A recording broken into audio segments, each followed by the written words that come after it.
E aí, galera do sétimo ano, hoje adentraremos ao terceiro capítulo do livro. Esse capítulo que fala sobre a cultura medieval. Mas antes de falarmos especificamente sobre esse tema, temos que entender como funcionava essa sociedade medieval. Como essa sociedade estava dividida em estamentos. Pessoal, a sociedade feudal ela era dividida em uma pirâmide social que tinha a igreja em sua ponta. Por aí já percebe-se o quanto era importante a questão religiosa, a questão da igreja. Tudo passava pelo crivo da igreja. E a função da igreja era rezar e educar. A igreja tinha a função de rezar e educar. Rezar para todos os demais da pirâmide e educar, principalmente a questão da nobreza. Qual era a função da nobreza? Os nobres, eles defendiam seus feudos e guerreavam. Importante salientar que os camponeses, o campesinato, não participava dos exércitos. O pobre não participava dos exércitos, só os nobres. Essa questão dos dias atuais, em que os pobres participam dos exércitos, é uma questão moderna e contemporânea. Na Idade Média, os pobres não participavam de exércitos. O campesinato, ele trabalhava. A função dele só era essa, trabalhar para manter as demais classes, como a nobreza e o clero. Era uma sociedade totalmente hierarquizada. Totalmente hierarquizada. As pessoas que viviam aqui nesta classe, elas não poderiam ascender a essa nobreza. E nem a nobreza podia descer para o campesinato. O nome do nobre era eterno. Se o nobre perde sua riqueza, seus valores, podia perder tudo, mas ele nunca deixaria de ser um nobre. A questão do nome era uma questão muito importante. Pessoal, a igreja era absoluta nesse período. A igreja usava a questão do teocentrismo. Teo significa o quê? Deus, e centrismo significa centro. Deus no centro de tudo. A questão biológica, física, química, tudo havia Deus como explicação. A igreja, ela tinha um monopólio do conhecimento. Os professores nesse período eram padres, freis, franciscanos. Eram eles que difundiam a educação e junto com ela a questão do teocentrismo. Pessoal, o controle social era feito através dessa educação. Outra questão importante, a igreja ela era dividida em alto clero e baixo clero. Outra divisão bastante importante que havia na igreja, que os livros nos trazem, é a questão da igreja secular e a igreja regular. Quem seriam os membros da igreja secular? Pessoal, os padres, os bispos e os arcebispos que viviam fora dos muros das igrejas, dos mosteiros, estes eram a igreja secular.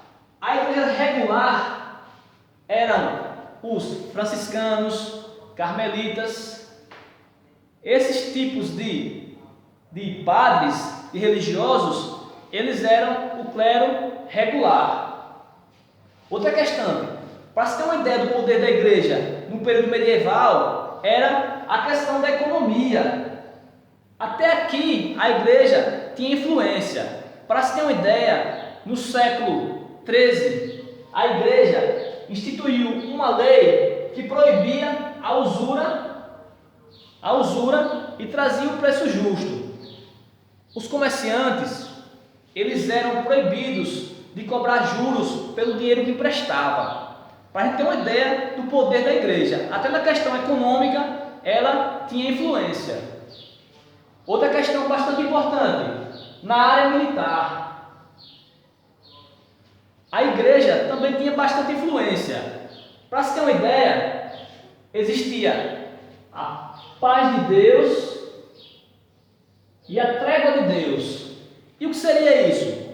Quando os feudos estavam guerreando entre si, a igreja tinha o poder de regular essas guerras. Através da questão da paz de Deus, a igreja ela determinava territórios que não poderiam haver conflitos, como cemitérios, caminhos sagrados, locais próximos aos templos também eram proibidos guerras. Outra questão, trégua de Deus. Por um período, a igreja também não permitia que houvesse guerras, como feriados e como domingos, feriados santos e domingos. Nesse período, os nobres, os feudos, não poderiam guerrear. Por isso, se dá o nome de trégua de Deus. Pessoal, agora uma questão muito importante e uma parte muito obscura da história da igreja.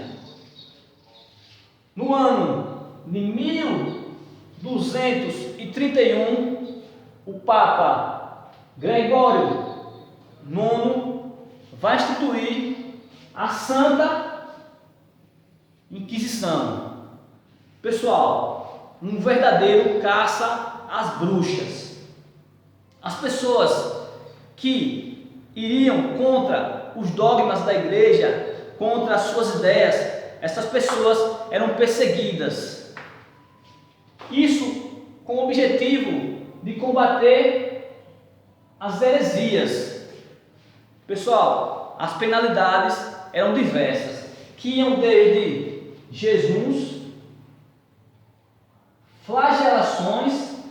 Para vocês que não conhecem, vou dar um pequeno exemplo, vou pegar esse cabo aqui desse celular. As flagelações eram o seguinte: as pessoas vinham com um cabo desse, não desse, mas parecido, com lâminas em suas pontas e batiam em suas costas. Esse era o tipo de flagelações. Isso era muito doloroso, as pessoas quase que se mutilavam por causa da igreja. A igreja determinava esse tipo de castigo. Outro castigo para os hereges seria a peregrinação. Esse era um dos castigos menos severos, mas as pessoas tinham que caminhar quilômetros, centenas, milhares de quilômetros até chegar ao local da peregrinação. Outra questão muito importante, a excomunhão. Essa era uma das penas mais temida pelos fiéis das igrejas. Por quê? Porque a igreja, durante todos os 10 séculos, que a Idade Média vai durar 1000 anos, a igreja usou muito isso, a questão da excomunhão. As pessoas tinham medo de ir para o inferno. E as pessoas que eram hereges e que eram penalizadas desta forma, eram excomungadas da igreja e, consequentemente, não ia para o céu. E isso era um dos maiores temores das pessoas que viviam naquela época. Outra questão também, interrogatórios que traziam torturas. Pessoal, torturas das mais diversas. Vocês que são fãs da banda inglesa Iron Maiden, o nome da banda era o nome de um objeto de tortura, um caixão cheio de lâminas que as pessoas eram colocadas nesse caixão, o caixão era fechado e as pessoas eram perfuradas, às vezes levando até a morte. Esse era a questão da tortura que havia.